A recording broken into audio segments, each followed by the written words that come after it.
Pull up a chair and join us, Sat7 UK, as we bring together voices from across the UK, the Middle East and North Africa for honest, hopeful and thought-provoking conversation. No headlines, no sound bites, just real people, real stories and bold ideas that just might challenge the way we see the world. So, grab your headphones, settle in, it's time to join us around the table. Hello, welcome to Around the Table. I'm so excited to welcome our guests to the podcast today. We have joining us two young presenters. We have here in the studio with us Ilya Azad, presenter of Sat7 Par's show Generation of Hope. And from Sat7 Kids, we have joining us online Tia Ghali, presenter of In His Image. So excited that you're both joining us today. Thank you so much for being here. And as an extra fun note, we are in the Par's studio today. We are. In London. So that explains why we are in a slightly different setup. But yeah, really exciting to be here. And it's like the first on the road episode of Around the Table. Yes. So, Ilya and Tia, do you want to tell us a little bit about yourselves, how you came to start presenting on Sat7? Yeah, first of all, hello, I'm Ilya. Thanks for giving me the opportunity to come here and talk about just young people and the situation right now in Middle East. So I was always in drama.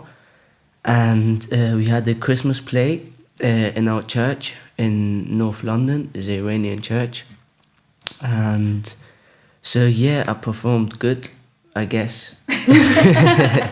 And the producer of the Generation of Hope was there at that time because he's Iranian too and obviously Christian. And he talked a little bit with me and about if I could do that, and I said yeah, sure. And then that's how I slowly came into that and into presenting. Starting from that, wow, a lot to answer for that Christmas presentation, that Christmas production. I'm interested. Who did you play? Who was you? So it was we thought it's like boring every year the same thing. Jeez, baby Jesus, Mary, Joseph. So this time it was like I was a car dealer. We did it a bit modern version. Okay. I was a car dealer on the way. I think the three people star what they the wise men. Yeah, the wise men. That followed the star and Jesus' birth. I think I sold the car to them, and it was a bit. So they had. I think something happened to their. At that time, I think they had something for transport, but it wasn't a car. It was like a. I don't know, like a horse or something. Very yeah. And I sold them a Tesla, I think. Oh, a Tesla! Yeah, and I need to watch this Christmas production. You need to, and it was that, and I played two different acted two different characters. Yeah, right. So I think one was the car dealer and the other one was a barkeeper, if I'm correct. Yeah, it was a bit modern and. Yeah. Sounds very interesting. It sounds like the Third Lobster, you know? Yeah, very different. Yeah. I love it. And how about you two? How did you start getting involved in presenting and Sat7 and... My story is not as interesting as Ilya's, but I think mine is a cute story because I was very young when my sister was the star presenter of Sat7 Kids in the older days. She's 14 years older than me, okay? So imagine I'm 5 and she's, I can't do the math, wait, 19. Yeah. And then so I watch her make a lot of shows and host a lot of programs, and I'd be sitting at home watching her. So I went and I was like, I want to do just like you. I want to have my own program. And then everybody was thinking what a 5-year-old could start doing. But 2 years later, I started taking place in very little videos, something like acting sometimes or singing sometimes. It was very cute because I was tiny. And then when I got a little older, I think by the age of 12, I started my first TV program as a host. It was an amazing experience. For 4 years, every single Friday we went live, and the biggest challenge was that it was live too. It wasn't only. Yeah. So I was like a kid who knows nothing about. No, I knew a little bit, but very. I wasn't very. Skilled at the time. I was just a little shy and a little careless, but they just showed me so much love and kept encouraging me, the team and everyone. So I just loved this place more and more every day, to the point where today I enjoy just being around them and making things and programs together. So that's my story. That's a very wholesome story. Yeah. I like Yeah. this scheme. We normally start our conversations with like a light-hearted question to help us get to know our guests and before we sort of dive in. So our question today: are you a sweet or savoury person? What is your go-to? Ooh. I am savoury. Yeah, I'm savoury. I'm not. I don't care for desserts. Really? No, I'm not crazy about cakes and brownies, but So you ask, are we a sweet or Savoury. savory? That's actually a hard question. Yeah. I would say I'm savory. Yeah. Savoury? Yeah. You know, I think I am as well. Savory too. Yeah, Oh, savoury. Okay, that surprises me. I feel Okay, like you yeah. never get all savoury. yeah, I'm usually the only person Yeah. that savoury. So interesting. What are you, Sophie? Savory or sweet? Yeah, I think I'm savoury. Yeah. I think, you know, if Ooh, you're yeah. really hungry and you really fancy some food, Yeah. it's Yeah. usually like food, right? Absolutely, Yeah. yeah. Although I love a crumble. I can't go wrong with an apple I did crumble. have a lot of that over Christmas. So that was, yeah. Crumble is my favourite, but other than that, I'm not huge on. I mean, don't get me wrong, I like a good dessert, but I'm not huge on dessert. Yeah. Definitely I agree. savoury. Anyway, so that's really taken me back. I was taking me by surprise. So today we're thinking about youth and what it means to be young in the Middle East and North Africa, and the experience of young people. And the statistics suggest that between 55 and 70% of the population is under 30. Now, of course, that depends on where exactly you are thinking about in the region. But given that the average is something like 23 to 29%, that's a huge population of youth in the region, right? So it's a really topical point. It's a really important thing for consideration for the region. It really affects, you know, their policy and the job market, the economy, young people's experience growing up. So I feel like it's a really important topic for us to be talking about today. So we have two people who are youth from the region. What do you think it means to you personally to be young in the Middle East and North Africa today?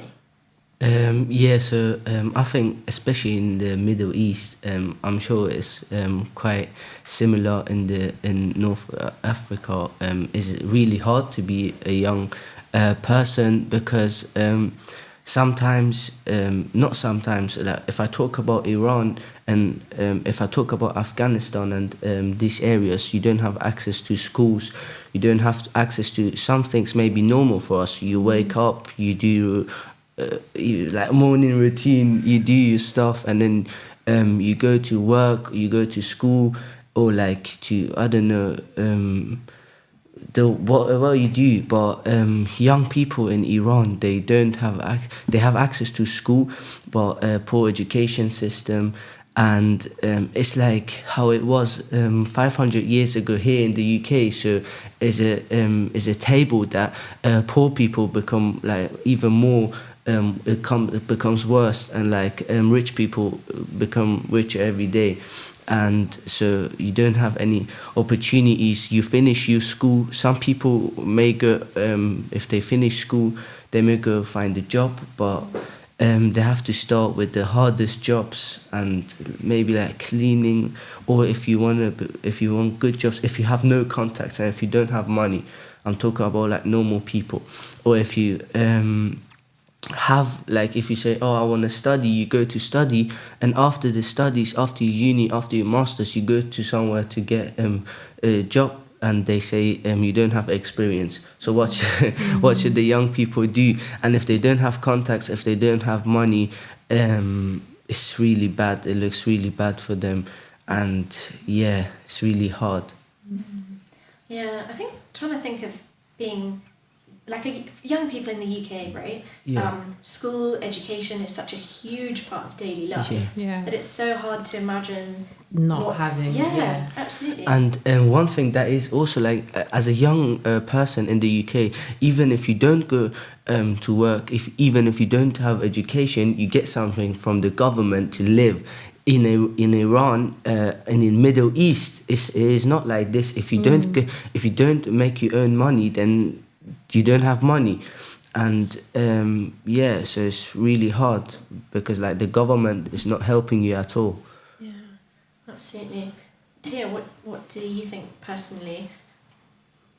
Honestly, I've been waiting for you guys to ask me this question because I feel like I'm very tiny to answer this question. I'm not sure if I know all the details about how everybody, like the majority of Egypt, for example, are underprivileged people. And so I feel like it would be unfair for me to speak on everybody's tongue. But I would agree on a couple of points that Eli was talking about, because we have common grounds here and there. Yeah. But I would also say that one of the hugest things I think the youth are struggling with currently is the identity crisis, and because of all the social media and how we want to be like others and not discovering our roots and who we are and what is the potential that we can reach within the given opportunities around us, even if they're limited, but just trying to be something we're not, and looking for our identity in places that we will not find anything valuable in, is one thing that I really am discovering day by day. Because I'm 20, I don't really know the deepest details, but I've went around a lot with my family in a lot of simple and countries around. I serve in a church that is one of the biggest churches in Egypt, so it's an honor to see many diverse people coming from different backgrounds. But I also realized that being a 20-year-old in Egypt is challenging, but it's a blessing that there's a lot of efforts coming from the church in Egypt. And I don't mean my church, I mean churches in Egypt, to like push youth and help them figure out where and how they should act towards everything that's happening, and try to make them a little more knowledgeable. And even if the even if many things lack to teach us about many different topics, church really tries to take that initiative and do so. So it is definitely a huge challenge, and I'm not sure how challenging it could be to different people, but I know that God is working, and I see the hope, even if it looks a little dark out here and it looks like it's not going anywhere better, but I know deep inside that something is going somewhere. Lovely, like positive, encouraging. Yeah, I really love that. I really love that. It's But true, isn't it? sorry, I was going to say, I'm sure probably here in Egypt it's a little easier. That's why our answers are a little different. And it's not because I'm trying to make everything positive, because I've learned a couple of years ago that like wearing the pink glasses on and just trying to see everything like Barbie is not the way to make things. It's not the solution. It's just we want to look with eyes of hope and faith, but reality is challenging. Yes, that's very true. Yeah, you make a really good point there, Tia. Like the region is a big region, right? It's very diverse, and there are huge differences within the region. You know, it's not a monoculture. Exactly. And even though sort of across the entire region, the UN estimates that there are about 30 million children out of education, that doesn't mean that people or children struggle to access education in every single one of those countries, right? The challenges, though many, that young people face in the region are diverse, and they differ, right?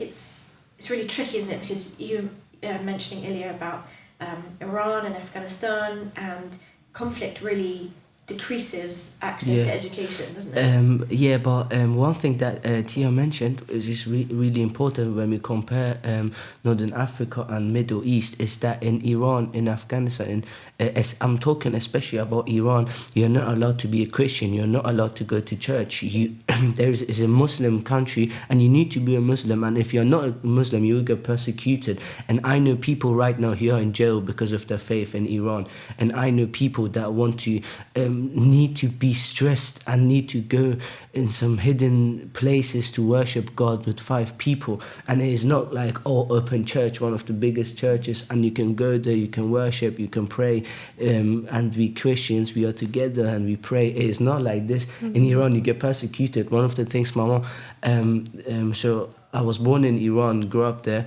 I was there until like I was 6 or like 7 years old, and then we had to move because my mom was getting persecuted because of her faith, and that is a big thing that the Islamic Republic is like making it worse in Iran.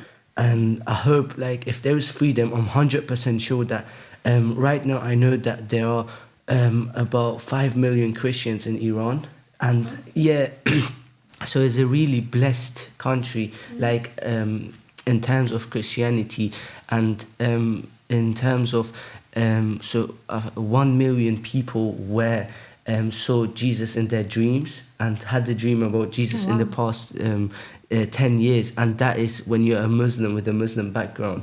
And I'm really sure that right now the revolution is going on, and people are really trying to move the Islamic Republic and like bring back the king, the Shah. Yeah. And I think if there is, I hope if there's like freedom in Iran soon, the situation will change, because that Christianity will become a big thing and important thing. Do you feel quite hopeful about the future? Yes, absolutely. So right now there is a revolution going on. I don't know if you know it or not. And the whole Iran is... so in January there were from the 1st to like 10th of January, millions of people are on the streets and protests against the regime and trying to move them, and 12,000 people were killed in 3 days, which is really sad if you compare it to other stats. And they are really... you're speechless. So you're a mom, your child gets killed in the protest, you go to get their dead body, and they say you need to pay $19,000 to just get their dead bodies, or say that they were from the regime and other people killed them. So either you lie, or you can come with $15,000 and you bring us a cake. So imagine you're a mother and you teenage 25-year-old who has no hopes, who knows that if she goes in to the streets, fight against civilians with their hands, fighting against the police and the regime with guns, they know they have nothing to lose. They know they don't have a future. They know that right now the Iranian currency has been removed. So 1 real is worth nothing. So it has been collapsed, and the people know, the young people under 30, 35 know that they have nothing to lose because they have no opportunities. That's why they're going out in the street and just trying to win Iran back from this 47-year-old hard life. Yeah, it's unthinkable, isn't it, to try and put yourself in that situation where it's the everyday lived experience for so many people. It just completely, it's just shocking, isn't it? It's so hard to think about and to put yourself in that situation. But sadly, that is the lived reality for so many people. Yeah. Yeah. It's interesting, isn't it? Because these issues like access to education or good quality education, unemployment, social expectations and things, they obviously impact society as a whole, but they really impact the lives of young people and how young people think about the future that they have for themselves, how they can imagine life going forwards. And that obviously, as you were mentioning earlier, really affects how they kind of encounter their day-to-day. and specifically how those issues affect young people, affects how they see the world, and how you mentioned here about young people often struggling with a sense of identity and a sense of belonging.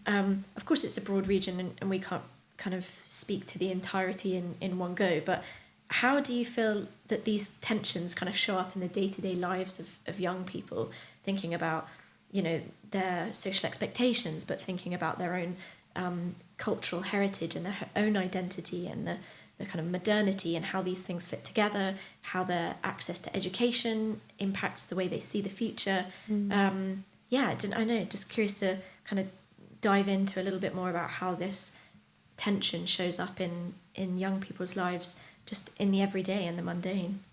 I have a very tiny example in mind, but I'm not sure if I really get your question, so I'll just keep on going and you help me a little more. But I've been noticing lately, in the last couple of years, how Egyptians, so something very well known about Egyptians, that they're very hostable and very like they would support one another. If somebody has a car crash, everybody would park their cars on the right and then just go and help them. They have a strong heart that we want to be united and everything. But I've been noticing the last couple of years that people have been trying to be individualistic more than together. Even when you see a car crash, in older days, I would like notice like the street is blocked because of people trying to help, not because of the car crash. But lately it's been very different, and maybe how the hospitality is going around as a culture has been a little less, because I think people are stressed about financials. Youth are not very hopeful about their future, although there are a lot of people who are trying to do their startups and try to have their own businesses because this is the trend that's going nowadays. But I feel like there's something about our identity that has been stolen of us because of how warm we were together and how safe we felt. Even though anything happened, we're together, we'll support one another. Something is being stolen bit by bit, and I don't know what the core is and why it's happening, but I feel like this is being stolen. Am I answering the question? Yeah, I think that's really interesting, because I think that's something that we see in the West as well, isn't it? That society can be very individualistic, and people can be very kind of centered on the nuclear, right, rather than the society as a whole. But it's interesting because I think people in the West might assume that that's not the case in other parts of the world. So it's interesting that same kind of pattern, that you're observing that same pattern possibly. I'm sure it's not, like, culture is very different and things, and maybe it doesn't play out in quite the same ways, but that's really interesting. And I think sometimes maybe these are related to elements of modern day life, right? Like, you know, all the way across the world, we have the internet, we have social media, we have technology use, and it's so ubiquitous, and it does really impact sort of society and general human behavior. But specifically for young people, technology, social media is such a huge topic, isn't it? I mean, in the West, countries like the UK, Australia, there's talk, or there have been actions to ban social media for under 16s. Do you feel like that is something that is helpful, or is it maybe taking the wrong approach to a problem or a phenomenon that needs a different angle? Well, this is actually a good question if you think about it. But I think the people, or like the teenagers, that will still come around. Like, if you're not, I don't know, instill somehow use social media. But I think it's a good point, because right now we see, if we talk about the UK and Western countries, many children, or like teens, you see someone is 5 years old and he's scrolling on TikTok the whole day, and these short videos that goes to your mind decreases the amount of like if you, it's not like a movie that 1.5 hours, for example, the same thing. So 30 seconds, all kinds of videos that come up. For example, if I'm talking about these type of short videos, they're not really good for the brains, for the mental health. And also, like, one thing that is really popular, that people like to like compare themselves to other people, other people's lifestyle, other people's health, other people's bodies, and which makes them lose their focus on themselves. And I think this is banning social media for people under 16s is a good idea, but I think that won't work, because people will still come around and make their own way to like waste their time. Waste their time. No, I it's hard, because banning social media would be obviously quite an extreme action to take. Yeah. But then I think we also can't deny the benefits to reducing or just finding a way to manage how social media is used and how we're engaging with social media, especially young people. I think one of the issues that I've seen is people don't understand just general social interactions. Like young people are so consumed by what they're engaging with on these different social media platforms that human connection is challenging. And sometimes you have young, teenagers, youth who actually find it difficult to hold conversations in person because of the worlds that they've kind of built and designed for themselves online. And so it's like they're living in this virtual reality and then placed in positions where they have the opportunity to physically interact and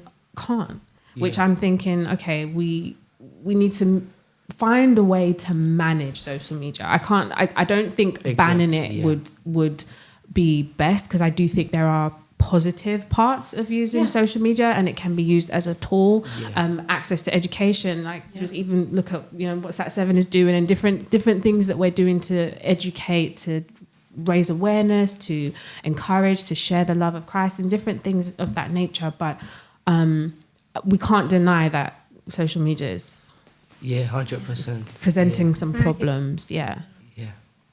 I was actually thinking of the question because it's very deep, but I'm thinking of it from another angle. Like everything, like AI, for example, it's coming one way or another, and we can't stop it. So social media has the same impact.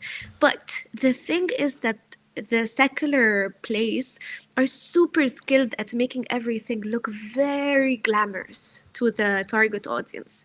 We as Christians lack a bit of experience and training in how to make things look precious too. Like Jesus deserves to be to have like a beautiful way to present him to people, because this is how people will get to know him from different areas that we can't reach. But I think because of how unskilled we as people who are working in places like, I don't mean Sat7, I mean every entity or program that is trying to tell people the news of the gospel and who Jesus is. Sometimes we don't have enough training. We're not as skilled as people who are in the secular area. And also, I would say, like, there are professionals that can come help us and train us. But sometimes there's that struggle of we don't have enough money to get them to help us learn more about how to use, or sometimes we can't pay good salaries to people who are Christians that are very skilled and can help us, but these people need to have a settled life, so they can't come work with Sat7. I don't mean Sat7 again, replace, like, I mean every Christian entity that works to serve the Lord, but sometimes we don't have the chance to either use the help of others or train ourselves to become better, because everything has a price, kind of. It's such a good point that we almost have a responsibility as Christians to use social media, to use AI, whatever kind of platform, whatever it is that we're talking about, to use it, I don't want to say for good because that sounds really reductive, but you know what I mean, to Yeah. share Yeah. the love of Christ and to share something. Share the gospel. Yeah, absolutely. But that's like how Mary has mentioned it. It's like how we use social media. If we like use it for like spread the gospel or like motivation or I don't know, like positive things to our life, but like not things that may not really help us. Yeah, that's one thing. Absolutely. And I think we also see how digital platforms can be used to, I don't want to say give young people a voice, but to raise up the voice of young people, not just for entertainment and scrolling purposes, right? But there's something else in there. And both of you, that's your jobs, right? You work in this, every week, day in, day out. And I guess it's not really a question, more of a reflection, but just thinking about how we can support young people to share their voice, to share their perspectives, their lived reality, because sometimes as one ages, one can be a bit removed from one's youth. It's really important that we, I had somebody the other day saying, let's stop saying we're inspired by young people. Let's actually empower young people. Let's give young people the skills, the tools, the platform to do what it is that they want and need to do, right?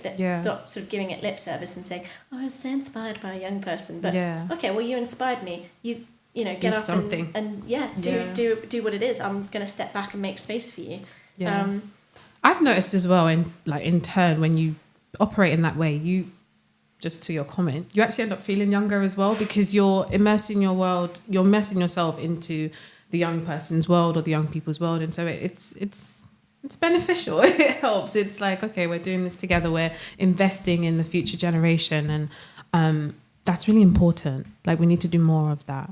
Yeah, absolutely. Can I add something? Please. Because I'm really thinking again in my answer, and I don't mean only financial support because that's precious, but I've seen the staff that works above me, they pour everything into me that they know. They teach me all and they try to support me as much as they know. But again, there is a limit to what they've reached because of the limit that's above their heads. So I want you to ask again, Sophie, if you could, the question that you just asked, because I didn't really understand it. But what you were just saying inspired me that I want to raise, I want the generations to help one another. And there's that line between us and them that's making something not work somehow. But I really think that their support is helping, and we need to help them support us more. And we need to be more open for them to support us. And so we can all enjoy this unity. Absolutely, like intergenerational, collaboration, communication. It's so important, isn't it? And each generation has something different to contribute to the next. And you made a really good point, Tia, about how the older generation can support the younger generation. And I just want to open that up, really. How do you feel that young people could, or what do you feel young people would get most value from in terms of support? Like, what could older generations do that would really help support young people? So I think when we talk about these things, trust is a really big thing, because if we, as like older people, if we put that trust in the 11-year-old who's trying to learn and come, as Tia said, she was, I think, 5 years old when her older sister was having her own program, hosting her own program. And the trust we do, like in the Middle East, like for example, she said, Dad, I really like the character. You're too small, you don't understand that, you have to. But for example, if I want to use an example, in our church, we have an Iranian church, is a quite large church, so is worldwide in the Iranian Christian community. And we have the cameras and media team, and then I'm in the media team as well. And in the media team we have someone who's 11 years old, and he's doing the whole camera. So the things that thousands of people see online every week, the service, he's doing the camera, he's changing the angles, he's sitting there with us and putting in the effort. And he's also really talented, and so that's how we know they can do it. But it's just that for me, like, it's the trust and the motivation. Like, as Tia also say, it's not just a financial thing, but from your heart on, you say, oh, I'm 100% sure you can do it. I believe that you can do it. God is with you. And just giving that motivation, and like they put that, so some people understand it a bit earlier, like him, he's 11, he's doing something for the church, but more important, doing something for God, and spreading the gospel. Or like some people also like understand it a bit later, and like it's important that we like trust them and like try to help them. I love that response of Yeah, trust. trust. Like, That's to give young people the opportunity and the space and the responsibility, right? Like, that's amazing. An 11-year-old operating the cameras for such a big operation. Yeah, exactly. But you mentioned earlier, Ilya, about laughing at me, getting tongue-tied. You mentioned about young people getting lots of education, or maybe not getting lots of education, but then either way struggling to get into the job market because they don't necessarily have the experience. Yeah. But unless we open the doors to young people, Yeah. they're never going to get that experience, are they? Yeah. And so giving young people that opportunity, and also I feel like there can be some maybe unhelpful stereotypes or narratives sometimes around young people, but young people, as much as older people, want the opportunity to get involved, to contribute, and we should allow young people that space and that opportunity to do so, right? Yeah.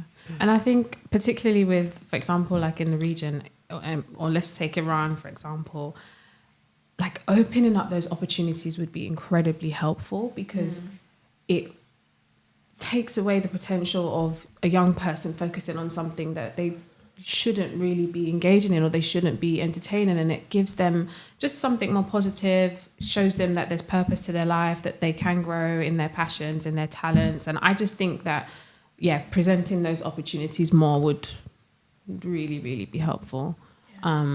Within the region in general, not just Iran, but yeah. I was thinking of another thing that the older generation might help us.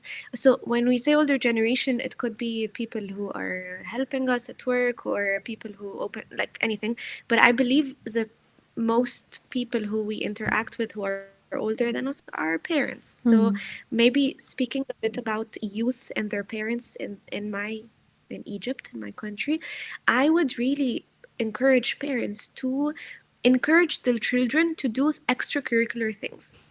Like, I remember knowing my passion when I started doing things outside of education in school, because this is in our culture, and I'm sure many of yours too, and maybe this is very common, but education is the most important thing ever, which is very important, but we need to give space for other things, because this is where children realize what they're good at, what they love, what they're passionate about.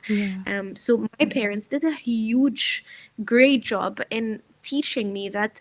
Actually, my father used to tell me that if you get more than 80%, I'm going to ground you. And I'd be like, what? And then he'd tell me, I want you to use the 20% in other things. And if you try to pour all your heart in bringing, like, in getting the 100%, you're killing yourself. So please don't get more than 80%. So this taught me to see things differently, and I know this is not normal and not general, but I want to help speak loudly and say this is what makes your children flourish. And if you want to figure out who we really are, we need to be let loose, and definitely ground us first in the morals and who we are, and keep track with us and be our friends and help us do so. But even if it feels weird to let your children do crazy things, it's that time for it. And they would want to thank you more and honor you more for doing so they would get closer to you. It's a complex. It's very empowering. To feel empowered by your parents is a very good position to be in at a young point in life, because then your mind, the horizons of your mind are open, they've expanded, you can take challenges, you can take risks, knowing that your parents are there supporting you. And I think having more parents support children would actually be amazing. It would be really amazing. Yeah. Sorry, I was going to say maybe it's not as easy as we think it is because our parents maybe were brought up in a certain way that they can't think otherwise, and they think what they're doing is the best thing they can pour into us.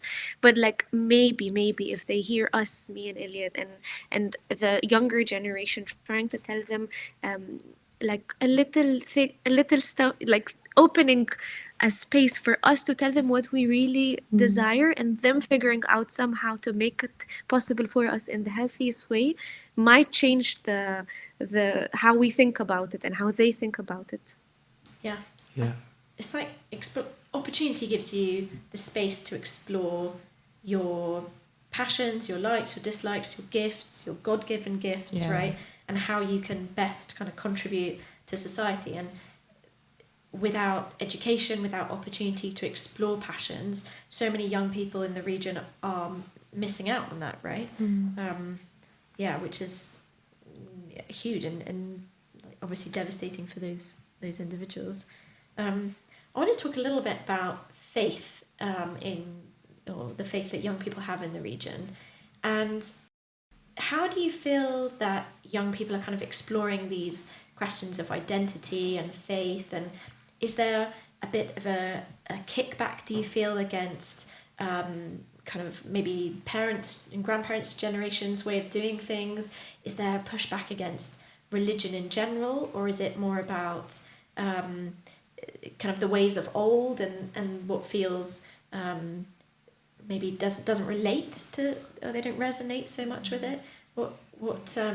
Just curious to know what your kind of perspectives are. As you know, Generation of Hope, as it says, the Generation of Hope, we try to give the generation hope and try to really support them. And one thing that is like really important is like in Iran, because of the Muslim background, I don't want to be against other religions, or everyone thinks how they think or how they believe, but the Islamic Republic of Iran, how they're forced religion into you, they're forcing praying 5 times a day into you, and these trust me, it's not good after 5 years, after 10 years, after 15 years, when this is forced into you, when hijab is forced into you, or when you don't even want to be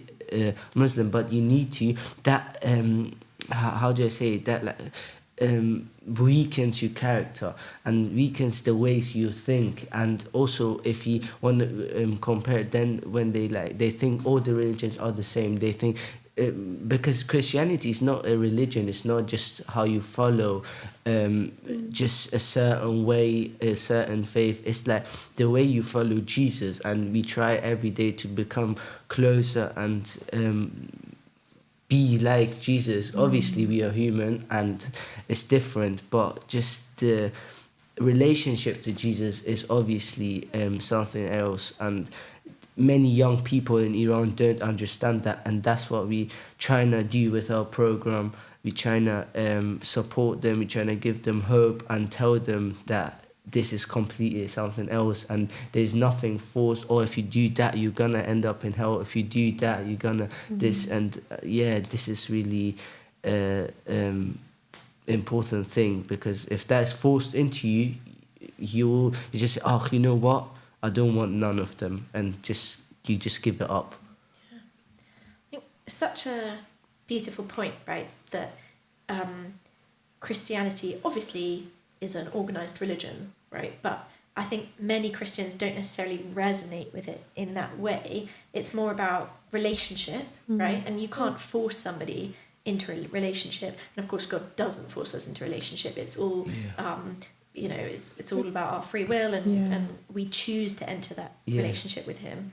But there's something really beautiful about that, and it's really interesting to hear, I guess, maybe in a context where you've been really forced into a relationship that you don't necessarily feel that you don't resonate with, but it's not even up for negotiation. That really I don't want to say soft, but gentle invitation, that It's welcoming environment. you know, when you like talking about this, many Iranians say that as an example. For example, this pen, if I offer it to you, you can say yes, you can take it, or you can say no. And Jesus is the same. So we can accept Christ as someone who went on the cross for us to relieve our sins, to get the eternal life, or you can say no. But in that Islamic regime, it isn't like this, and they give it to you. Either you take it, or you take it, and if you don't take it, then you get persecuted. So it's really extreme, and I hope for Iran's revolution. I really have hope that it will change soon, and I also want to let the other people know from other audiences, from other countries, that we need these prayers, because it's really extreme and it's really hard, especially for young people in this country. Absolutely. Tia, I was thinking about the show that you present in his image, and obviously it speaks to what you were discussing earlier about identity crises, and as young people trying to show them that we were created in his image, in God's image. How does the show and the format of the show, the content of the show, how does that speak to young people who are exploring identity, who have an identity crisis and are looking to so many different things to try and give their lives meaning? How does In His Image help achieve that?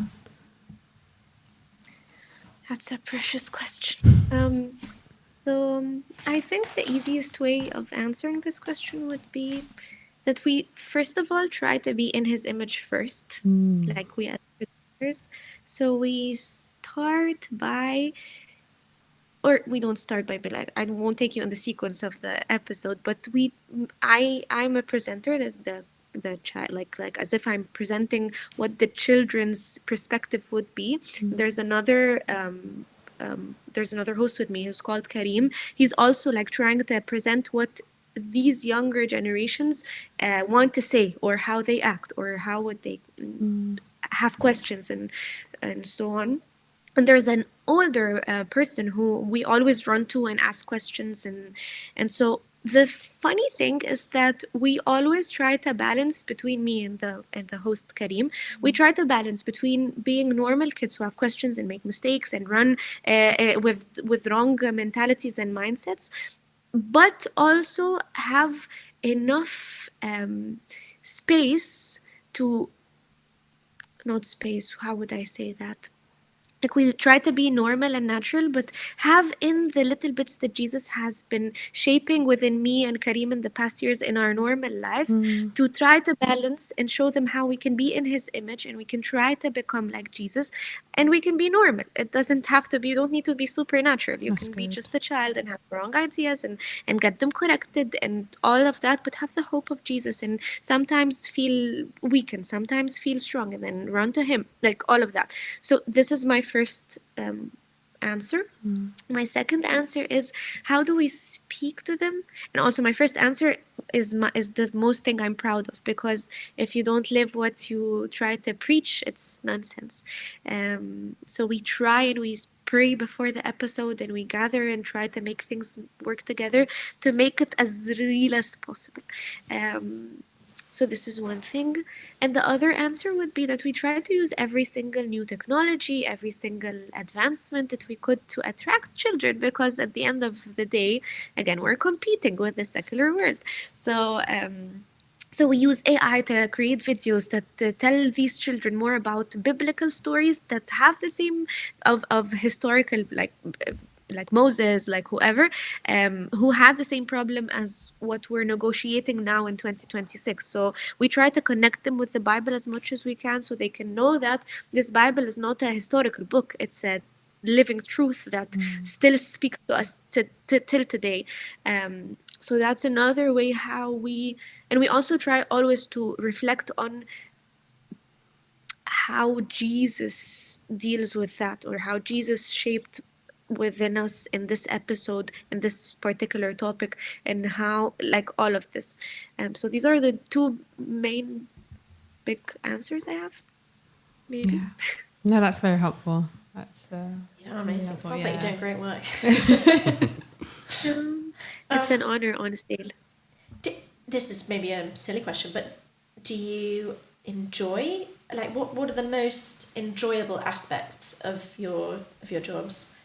I think for me is reaching out to the young people and just giving them hope, giving them just helping them. That's what I enjoy, like spreading the gospel, speaking about Jesus. And we have also, like how Tia mentioned, obviously it has to be interesting, not just 1 hour you talk and that's it.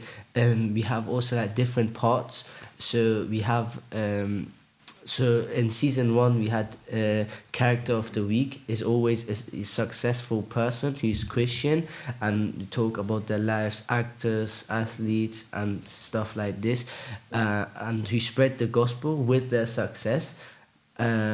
And we also, now in the second season, we have parts like technology and did you know.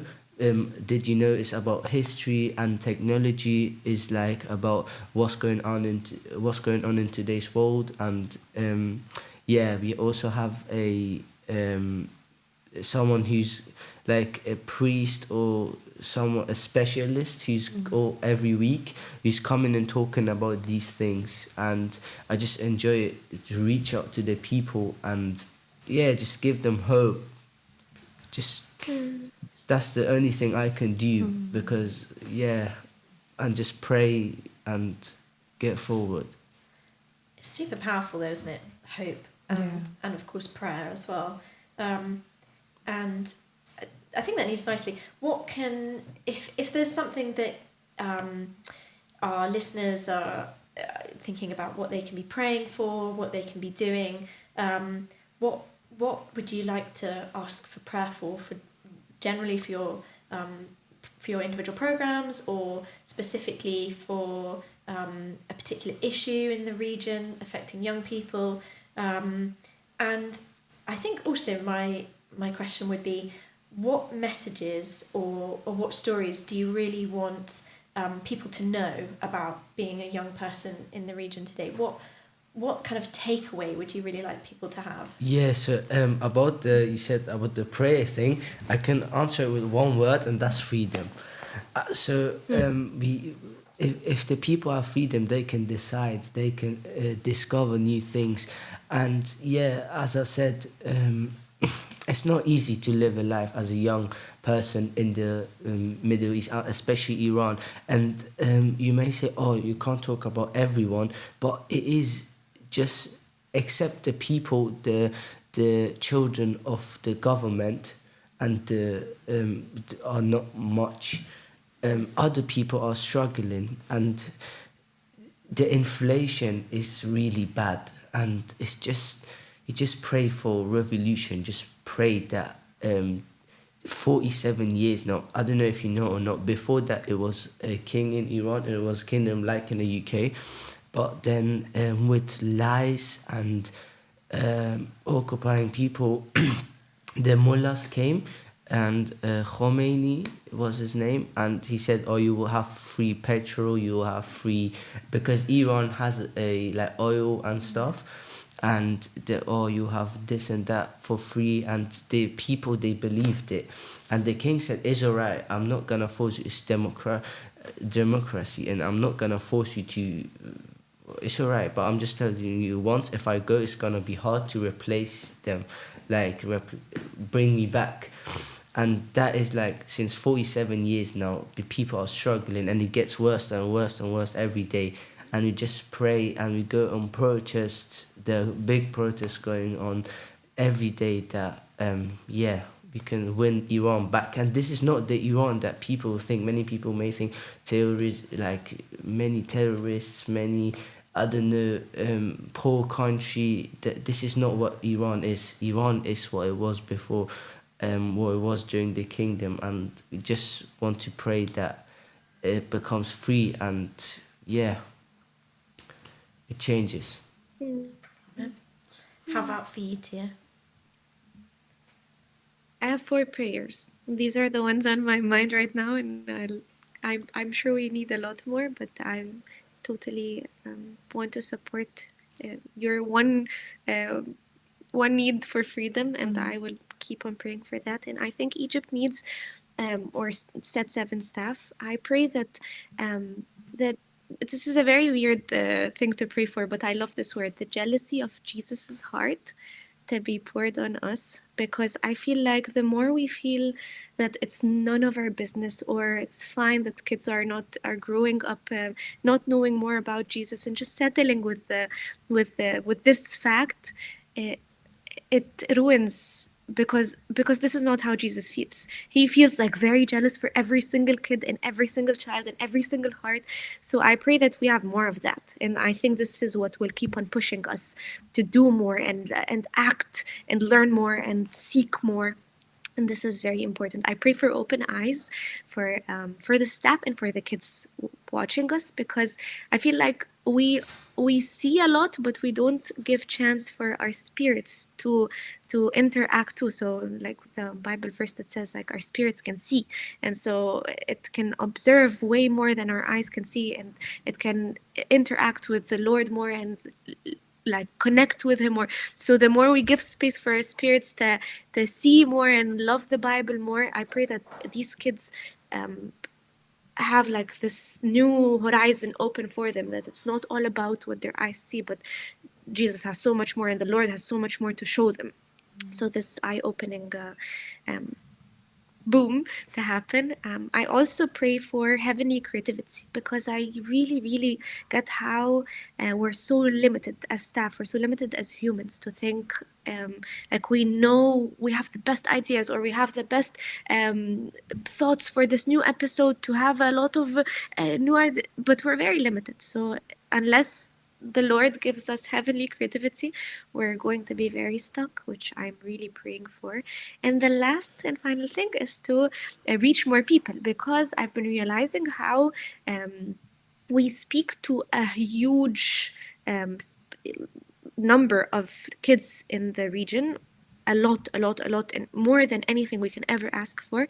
But we lost a huge sector of people who are the cool kids, or the like the high social level kids, because they don't want to watch TV anymore, and they don't like this old school ideas. So I pray that we get creative enough to reach as much as children as we could in our country and in our region too, for prayers.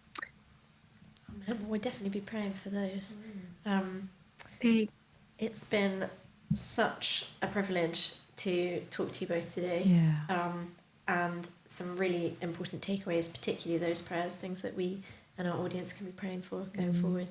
But I think the one thing that I'm really going to take away from today's conversation is about how we can give kind of lip service, and we can talk about young people, and we can say, oh, we want to give more opportunity, and we want to encourage and empower young people, but actually giving them the space and the opportunity and the responsibility. You use the word trust, Ilya, and I think that's such a great word, but it's such a great practical thing that people can do to help young people, right?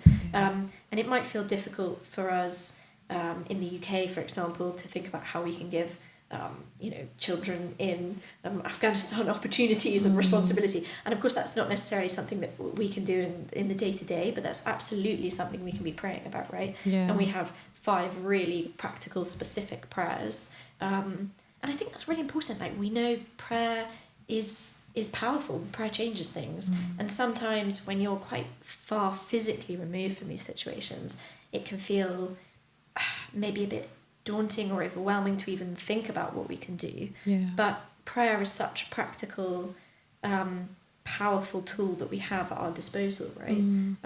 So I found it really, really encouraging to hear from 2 people embedded in the youth of the region, how we can practically be supporting and thinking about that in our own lives as well, giving young people trust and opportunity and responsibility. I find it really, really encouraging, and it's just such a privilege to have you both on today. Thank you so much. Yeah, it was a pleasure to be here. Thanks for inviting me down. And yeah, it was really nice. Thank you. Yeah.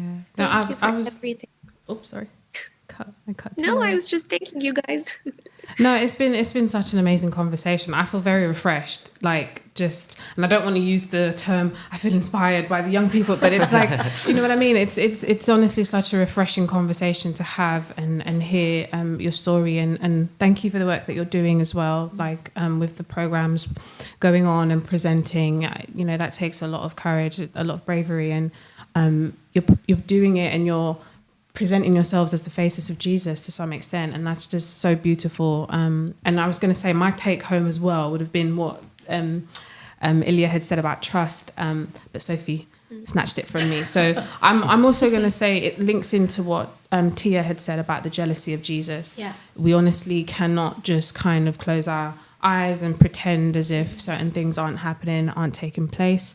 And it's like if our eyes are being opened and we have that heart, we have Jesus's heart, and we think, what would Jesus be doing in this current era? What would Jesus be doing? Like, Jesus would be active. He would be doing his utmost to ensure that that freedom is experienced, that people are their eyes are opened. And so I think it's really important for us to have that heart, that we don't just kind of ignore and choose not to be aware. I think that's another thing. You have to be intentional about getting the knowledge of what's actually happening, and then you can make better decisions, and then you can choose whether you're going to pray and different things like that. So I'm really grateful for this conversation. It's very beautiful. So thank you to both of you for being here.